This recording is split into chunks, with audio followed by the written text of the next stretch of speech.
भागात जोडलं गेलेलं आहे. आणि आज तालुक्याचं राजकारण बघितलं तर राजकाठातील प्रत्येक कार्यकर्त्याला एक चिंतातूर मनाने आपण एकामेकाकडे पाहतोय. एक आत्मविश्वास खचल्यासारखा कार्यकर्ता आज आपल्या या ठिकाणी काम करतोय. पण आज याच ठिकाणी या कार्यक्रमाला उपस्थित ज्यांची आहे ते अनिकेत राजांनी आत्मविश्वास वाढवण्यासाठी आज या ठिकाणी आपल्याला उपस्थिती दाखवली. फलटण राजघराण्याचा झेंडा कित्येक दिवस स्वतः फडकत हिंडणारे आपले विश्वजित राजे या ठिकाणी उपस्थित राहिलेले. आज रामराजे नसले तरी रामराजांचे विश्वासराव गावडे इथे निरीक्षक म्हणून उपस्थित आहे. त्यामुळे ही सभा सगळी महाराजांना कळणारच आहे. आणि फलटण तालुक्याच्या राजघराण्याच्या राजकारणातून शिवसेनेत प्रवेश करून ज्यावेळेस आपण रामबाण उपाय शोधला, जिल्हा लोकसभेच्या इलेक्शनामध्ये झोपत्या जागी गाव शिवप्रजेंनी विकलं आणि आपल्या गटाला पहिली गद्दारी केली.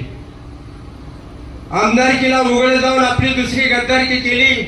नगरपालिकेला काय कारण नसताना फलटण मध्ये जाऊन शिवराजे फलटणच्या राजघराण्याच्या छातीवर नाचलं. खरं असतो टीका करून विकास मिळत नसतो, पण विकास करून सुद्धा फलटण तालुक्यात पराभव आपल्याला समोर जायची वेळ आली.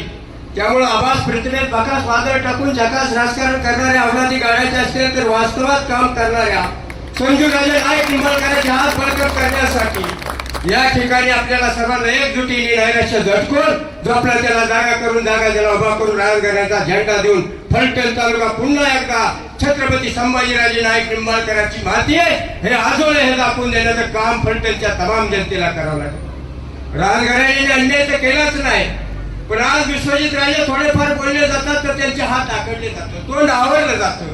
विश्वजित राजे बोलू नका. विश्वजित राजे आगे बढो, हम तुम्हारे साथ है. गज खाऊ नका. आणि गज खाल्ल्यावर आपल्याला या ठिकाणी सुद्धा दाबल्याशिवाय राहणार. आमचं शिवराजाला नाव सांगणे दादा राजे हे पौर्णिमा होती, पौर्णिमेच्या पोटी जगणार नाही, तुम्ही आमोश आहे. तुमचं नाव दादा राजांनी शिवराजे ठुलं, तुम्ही रुद्रप्राजे जन्माला याल, आम्हाला वाटत नव्हतं. शिवराजे आम्ही कसल्याच गेलेलो नाही. आसू सुद्धा लेट घेतल्याशिवाय राहणार नाही. कारण कर्माच्या नावावर कर्माची पोळी बाजून वर्मावर घाव टाकणारी अवलाद तुमची. ज्या राजघराण्याने 30-35 वर्ष तुम्हाला सांभाळलं त्या राजघराण्याची गद्दारी तुम्ही केली. स्वतः आसूची गद्दारी केली, आसूच्या जनतेची गद्दारी केली. आसू काय तुमच्या बापाची जागिरी नाही. आसू ती येणार आणि आसू पेटवून उठल्याशिवाय राहणार नाही. कारण पूर्वेला महाराष्ट्रामध्ये जपलेल्या शरदचंद्र पवारांच्या देखरेखीखाली रामराजांचं राजकारण वाढले. पवार साहेबांना आम्ही नतमस्तक होऊ, अजितदादांना नतमस्तक. तुम्ही अजितदादाचं नाही, शरद पवार नाही, पैसा खाऊन लाचार झालेला रणजित नाईक निंबाळकरांचा कार्यकर्ता आहे. हुडकून आम्ही तुम्हाला टिपल्याशिवाय राहणार नाही. राजकारणात कोण कुणाचं नसतो. वळवण हिंदुळकर जिथून रामराजांनी पाणी दिलं आणि लांदूरच्या भागामध्ये पाणी आणलं, खंडाळाचा बागायत केला, फलटण केला आणि खलनायकाचा जन्म एक दुसराच झाला. विकासासाठी कस खायचं नाही, राजकारण करायचं असेल तर उघड्या मातेने लोकशाही भारतरत्न बाबासाहेब आंबेडकरांनी दिलेली घटना जर तुमच्या रक्तात भिडणार असेल तर माझं एकच सांग आहे, बाबासाहेबांचं नाव ज्या दलिताला लावायचंय त्यांनी त्याच पद्धतीने उठून पुकार करावी लागेल. लाचारी करून जमणार नाही.